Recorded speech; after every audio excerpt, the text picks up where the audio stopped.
All right. Good morning, good afternoon, good evening, whichever time of day you're viewing this. Welcome to today's episode of the Raw Podcast. I am your host, Rahsaan Corbin II. We're with another video today, another great guest. What up, Ebony? Hi, how are you? Chilling, chilling. How you doing? Pretty good, pretty good. It's Friday. We're recording this, so almost the weekend. Oh, Well, it is the weekend. yeah, I was gonna say it is the weekend. It is the weekend.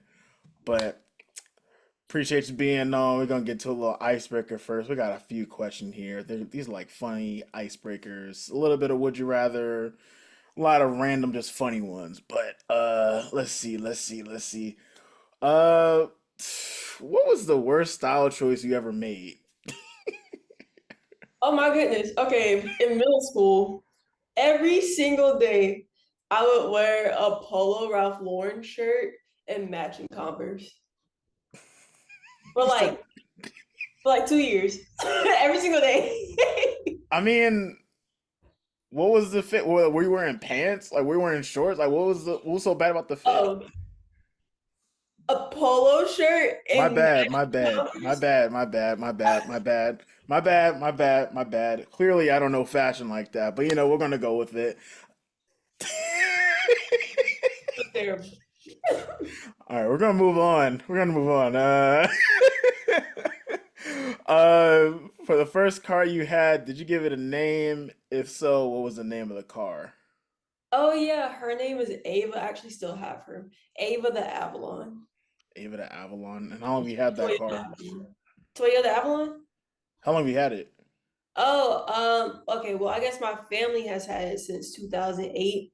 And I guess that technically was not my first car. My family also has a Toyota Tundra that I started driving, but within 6 months of me driving it, I got two tickets. So they Oh, told me I couldn't drive the truck no more. Yeah. interesting fact. All right. If aliens landed on Earth tomorrow and offered and offered to take you home with them, would you go? Absolutely not.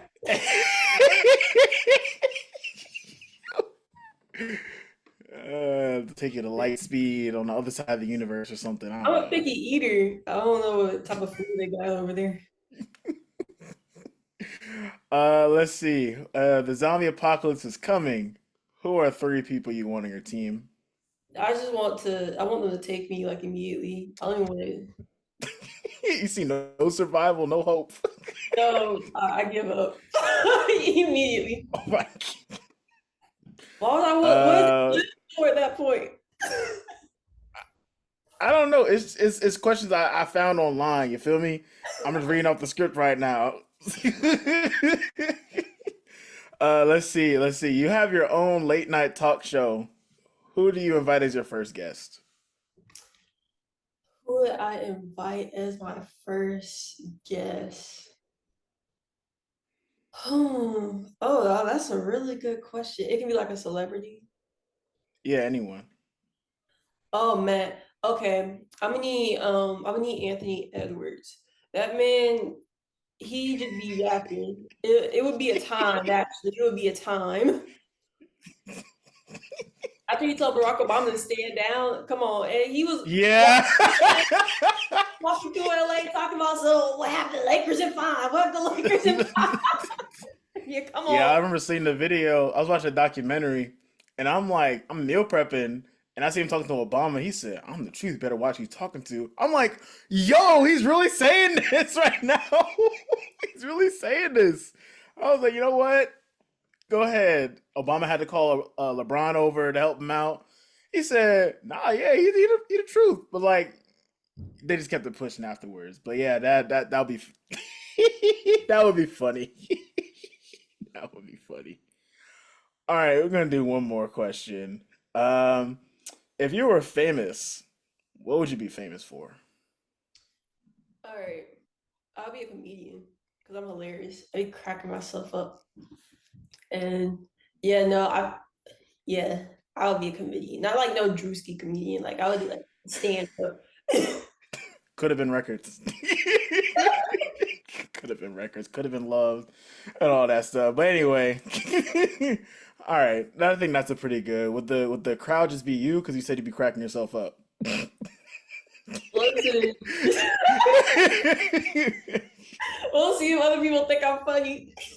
Oh man, they're gonna boo you up the stage. Anyway, thank you for participating in the icebreaker. I'm glad we got the laughs out the way, so we're still human, especially with the busy world we are in and the busy line of work we are doing as engineers. Anyway, so let's get a little quick background about yourself. Like, where you from? Where'd you go to school, and what'd you study? Okay, I'm from Greenville, South Carolina. If I have an accent, I don't think I have an accent. People say I do. I went to school, University of South Carolina. I studied chemical engineering. I graduated in 2022. So, oh, it's May 9th. So I'm officially out 2 days ago. Three years out from college. Was that all the questions you asked? Yeah, yeah. And I was gonna say, well, next one was gonna be like, where do you work at, and what do you currently do? Okay. I work for this company called Smurf at Westrock. We're the largest paper and packaging company in the world, and I'm a continuous improvement manager So, and was that something you always wanted to do? there. Working paper. I don't know the role you have. You know what I mean? Obviously, not Oh, like the. You know what I mean? Like the role you have right now, like with the internships leading up to that. yeah, yeah, all three of my internships were also in pulp and paper. Not necessarily by choice. And I'll probably talk a little bit more about that later, but not necessarily by choice. It's just once you get your first internship in pulp and paper, it's so easy to just keep getting more. Like they will always offer like return for me to come back, or like other pulp and paper companies will offer me offers like so early on in the process. Like I'm talking about like September every single year. I already had like a job lined up for the summer, or co-op, or like my full-time job. So I was like, I already got my job. I'm just gonna kick back and relax the rest of the year. Like I'm paid this summer. So that's kind of how that worked out. As far as like the role I'm doing now, I think my last internship, I really started getting into like the Lean Six Sigma. That's when I got my yellow belt. And my last internship was with my current company. So I saw that they like kind of like prioritize like the Lean Six Sigma method, their continuous improvement program. Because we have like a whole team of people in our company for operational excellence. So I was like, you know what? I could see myself doing that just because so pulp and paper is manufacturing, if people aren't like aware.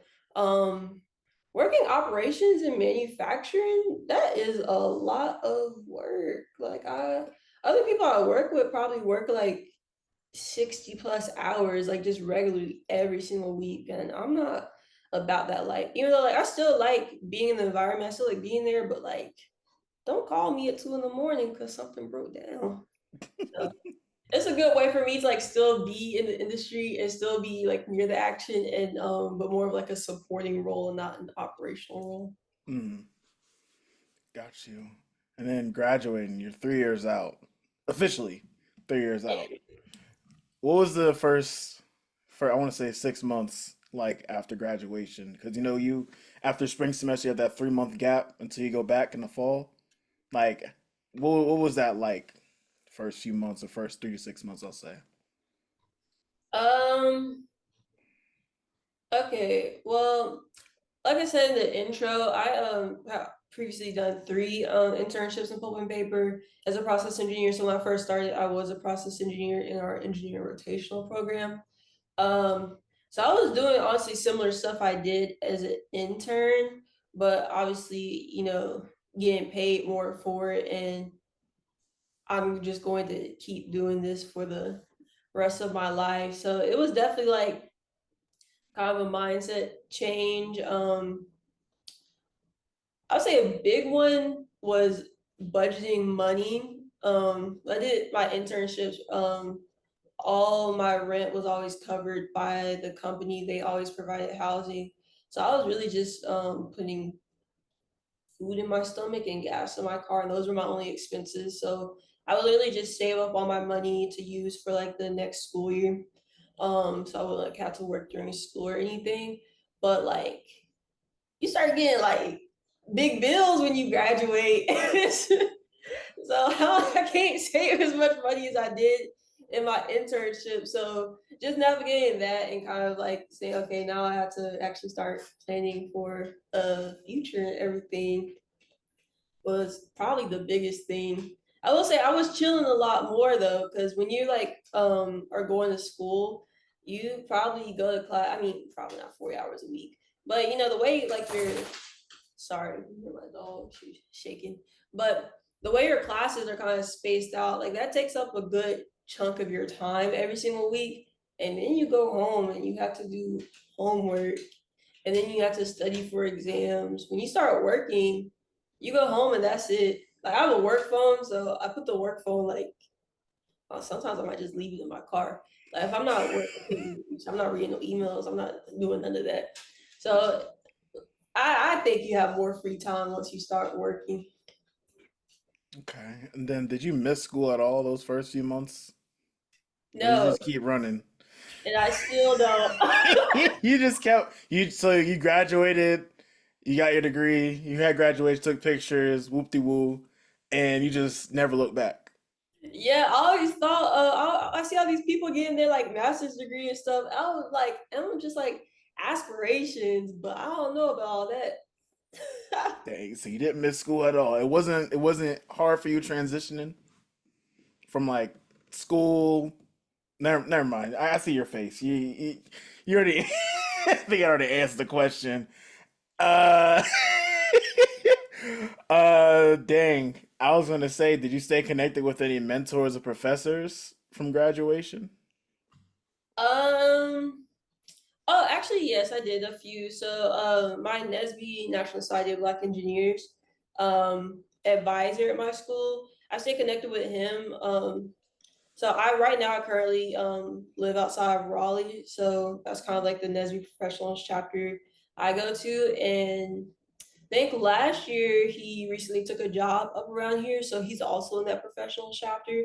So I will see him from time to time. He when I was thinking about going to grad school, he did write me a letter of recommendation, but he kind of wasted his time on that one because I'm not going.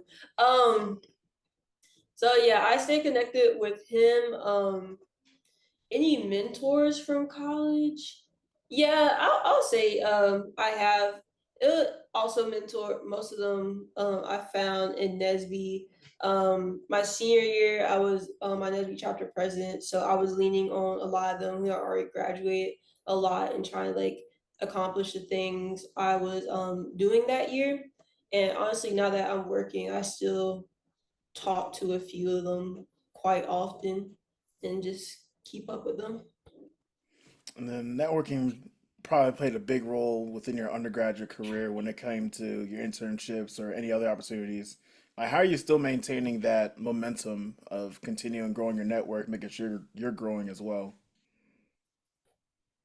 All right, so I would say it's kind of two different sides to it, right? Kind of more my job specific side networking and then like networking outside of work. So I'll start with networking like inside of work first. Um, I got a mentor pretty early on when I was working. It just so happened to be a good fit. The first mill I went to in my rotation, he used to work there and he came on site to visit and I was assigned a project and they said, oh, Elijah is on site this week and he worked a lot on this when he was like working at this mill. So you should go talk to him. So that was like my kind of my first time speaking with him and interacting with him. And my he ended up joining actually the team I'm on now. Um a different position than me, like kind of more of a regional company wide position. And he was over a program that we call DMS with my company. So when I went to my second rotation, they were trying to get me help out with DMS, and I was talking to him a lot about that during then. So I kind of like just naturally formed. I started just kind of naturally going to him for advice. Kind of like as the months and my rotations went by. And I would say just the nature of me being in a rotation program, you know, I'm meeting a lot of people, leaving good impressions kind of everywhere I go. So that helped me a lot. Honestly, the job I'm in now, I'm only 3 years out of school. I got this job last year, so I've been in this position for about a year now, and it's pretty young to be in this position. But like through the rotational program, through my mentor, kind of put me on to the team in the first place. My last rotation I actually did with the continuous improvement team, and my current boss was my boss's boss at the time, so like I did really good work for him. So he was kind of recommending me to her, and so not only did I have ends on this team, but then I came back to the very first mill that I did my rotation at. So I went to do the interview for this position. I literally knew everybody in the room. Like I worked for everyone for like a year plus in there. So it was really smooth. They actually offered me the job before they even posted it. So that was a big way in network. And then also other people in my rotational program and other young engineers, when I kind of realized, oh, we might have similarities, whether that's like outside work, whether we have similar career aspirations. I kind of just made an effort to stay connected with them. I'm a big group chat maker. I love making a group chat. So just trying to make sure everyone stays connected. And then looking outside of work, you kind of got to put in a bit more effort when you graduate than when you're in college, because everyone is just so accessible in college. They're not that accessible once you graduate. But kind of just going out, doing the things you love. Like if you like hiking, maybe joining a hiking group, getting to know those people. Me personally, like NSBE, I always stay connected with NSBE. I've joined run clubs, which have been really good with connecting with people, especially like professionals. There's surprisingly a lot of like professionals who like join run clubs. Um, Different workout classes. Just going to the gym. I play basketball, so going and play basketball with people. You got to go outside to network. So just making sure you're doing stuff like that. That's what's up. And then, have you felt growth ever since graduating within yourself personally and professionally? Yeah, I would definitely say so. Probably for like a multitude of reasons. Um, Definitely like the different leadership experiences I've had throughout NSB. Um, Work, I've a rotational program bouncing around a bunch of different locations, having a lot of different managers with different works, like working with just a lot of different people. I think has allowed me to become more flexible and just a lot of things. And well, I've already always been like more of a go with the flow type B type of person, but when you're like constantly being forced into those situations, you kind of like just become better at adapting on the fly and yeah, just being more flexible in general. Say the biggest areas I've grown in. All right, what's one lesson you would share with someone who is just now graduating, about to start their job, going into that first year? Oh my goodness. Okay, there's two really big things I think. The first is definitely get a mentor, well, probably mentors, right? You want people who are kind of in positions that you want to be in the future. You want people who have like kind of been in the same place as you so they can give you advice on how to navigate and how to get yourself to that next level. The second thing I would say, you need to communicate with your boss. I see like a lot of people talk about like how their boss is like micromanaging them, and when their boss is like really just asking for like basic communication. Um, but like you gotta keep in mind, especially if you're like in an entry level role, you're usually not getting the audience of like higher up people that your boss might be getting. You need to like clearly communicate what you're doing, how you're making a positive impact on your team or your company, so they can then like relay that same information to other people and like talk really highly of you in rooms that you're not in.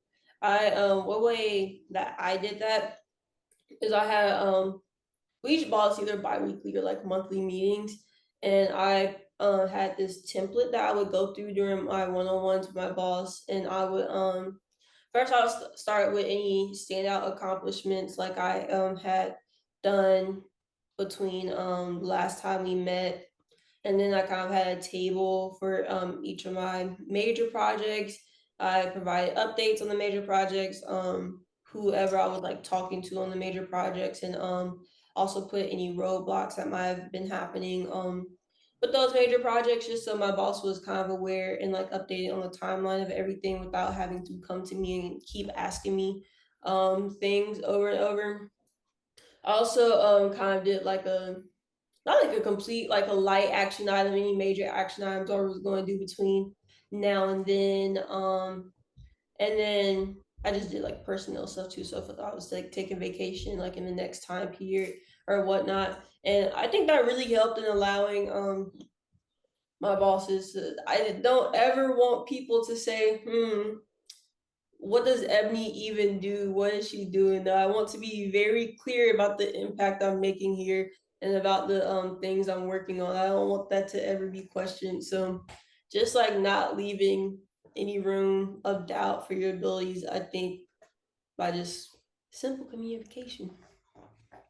What does work-life balance look like to you? Oh, it looks amazing actually. uh like I said, the work phone is nowhere near me right now. It's on the other side of the house. I cannot be reached at all. Um, I'd say just establishing, there we go, clear boundaries, right? So I work in manufacturing. It's open 24/7, 365 days a year. Um, so sometimes I do have to like work a little more some weeks than others. And that's fine. You can if that ever happens to you, or you might have to come in on a day that you weren't expecting to come in, stay like a lot longer, just like work with your boss, like, okay, can I get a half day, like one day next week to kind of make up this time. At least in my company and the people I've worked with, like they are very accommodating now. They won't usually just suggest it because they're not really keeping tabs on me and like how many hours I'm working. But if I just express to them like, I worked a lot last week, need some time. They're usually pretty cool about that.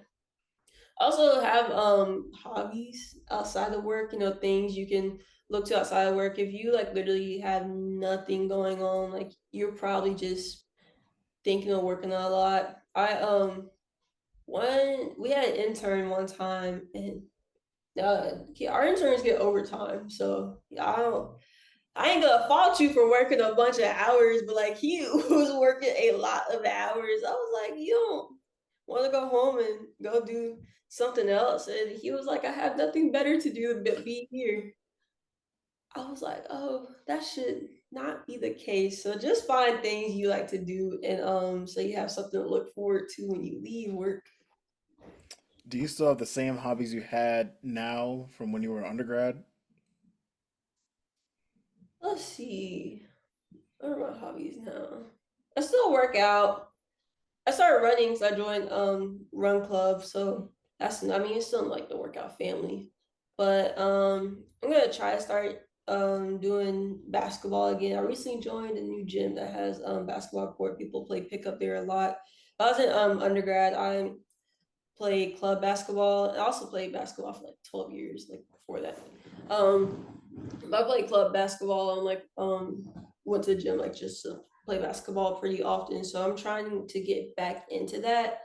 Um I would say a lot of the hobbies I had before college, when I had like more time to pursue hobbies, I'm trying to get back into it after college, like reading. Like my whole 4 years of being in college, I probably finished maybe 5 books. The year that I finished college, I read like 25 books in 1 year. So just kind of getting back into things I used to enjoy.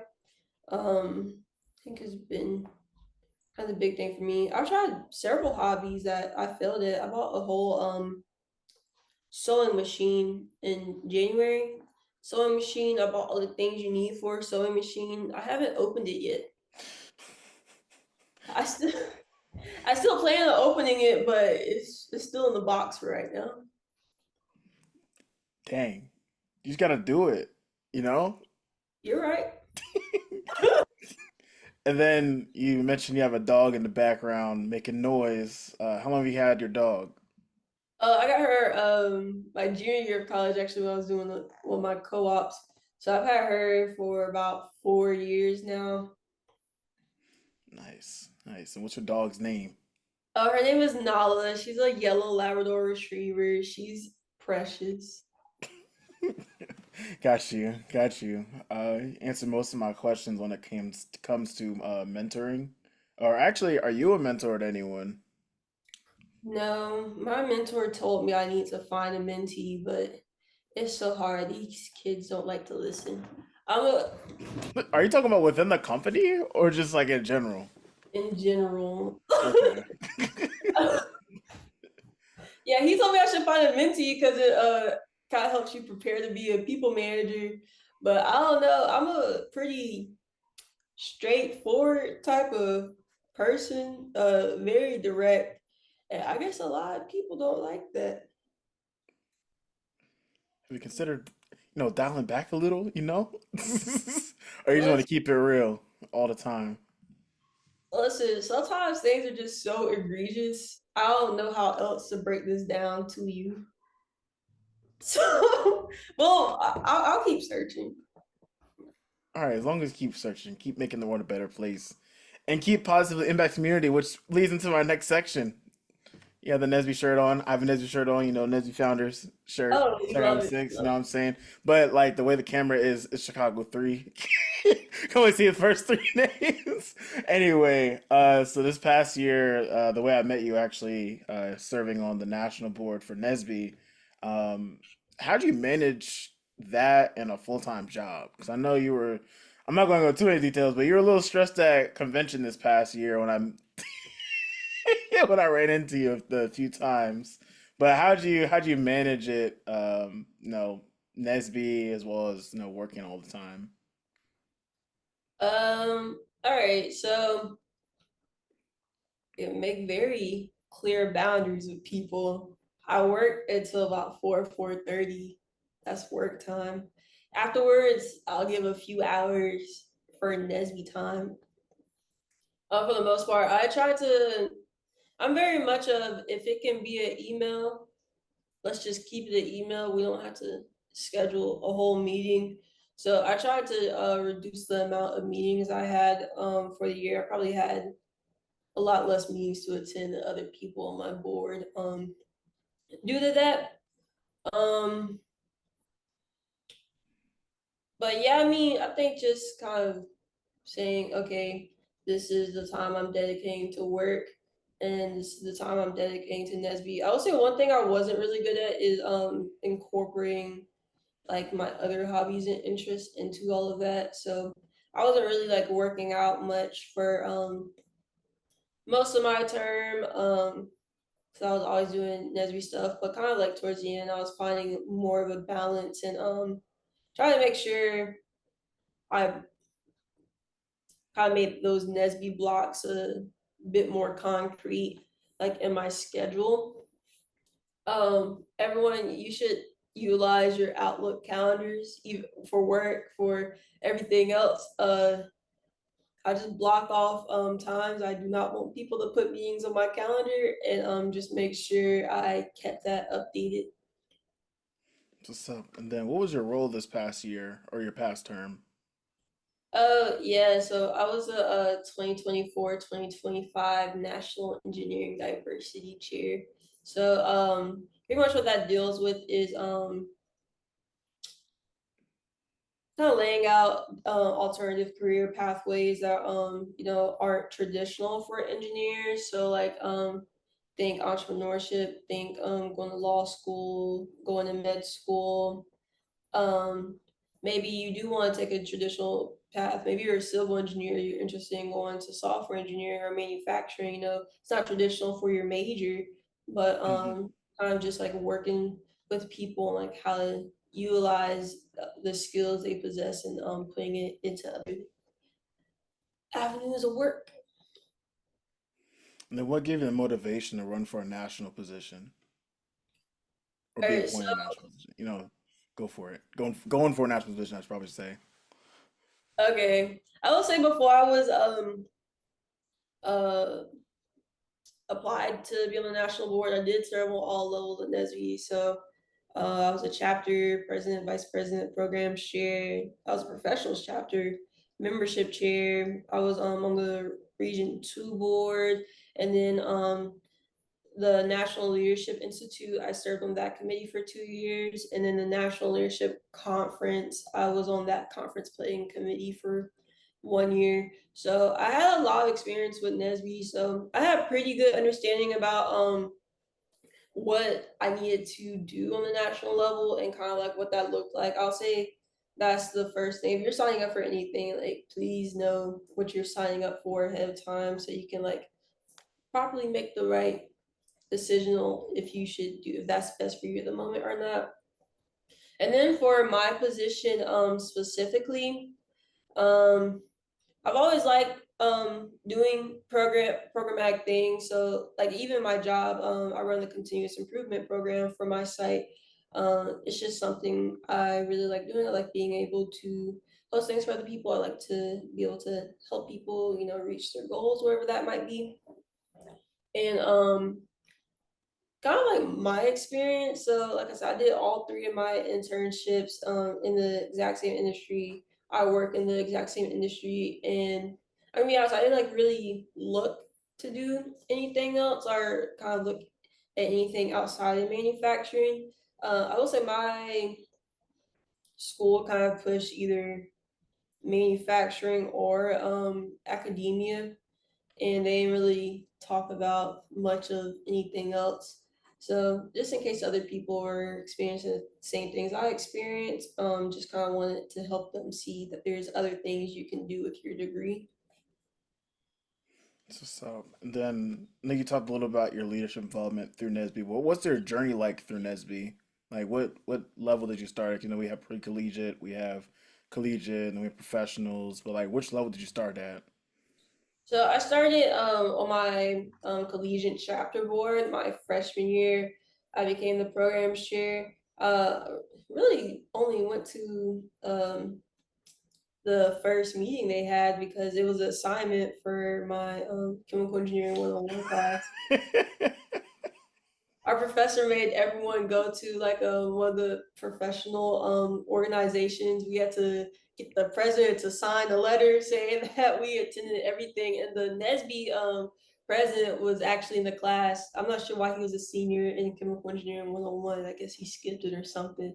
But he was like, "Oh yeah, we're having a meeting tomorrow night. Y'all should come to it." So I went to it and I met a bunch of people. I was really vibing with them. And we also have a thing called hmm I forgot what they call it at USC, but it's pretty much a college life 101 type of deal. And they were kind of the unit we were like going through at the moment was all like about okay, making goals, like setting yourself up for the future. You need to accomplish like 3 things this semester that is going to like positively impact you. So I was like, you know what I should do? I should join the executive board of NSBE. And so I did that. They kind of helped me a lot my first year because I really didn't know anything. I just got to campus. Um, so that was cool. And so I did chapter board from my freshman year to junior year. Then my senior year, when I was president, I want to say it was around maybe September. They sent out a message in the Region 2 group me saying, oh, we're still looking for these positions, like apply if you'll be interested. And my chapter advisor, the one I said still I'm still connected with today, he texted me, he was like, you should apply for the comfort zone coordinator. You would be so good at it. And I was like, you know what? I would be so good at it. I'm good at everything. Um, so I ended up doing that. Like I had a really good time. I learned so much. That was probably the position I learned the most in because I realized I didn't know a thing about NSBE when I joined that regional board. So like through that, I hosted a regional wide programs and membership engagement events, um, which kind of led me like want to still do NSBE. Join the committee, join the conference planning committee. Um, commit if anyone's ever interested in joining a national committee, I think that's like a great way to dip your toes into like what national leadership is like. You'll really learn a lot about like the different processes that go into it, and it's honestly like not that demanding. Maybe 2 to 3 hours of work weekly, if that, depending on what you apply to. And the NLC CPC, that was a really fun experience. Got to plan a conference, so. And then this position, I did a lot in this position, planned a lot of workshops, planned some competitions. I was able to pretty much mentor all my regional counterparts. So got pretty good experience, I guess, managing people. So what's up? And then what's the future for leadership looking like for you? Do you plan on returning back to a national board or some sort of chapter level or regional position?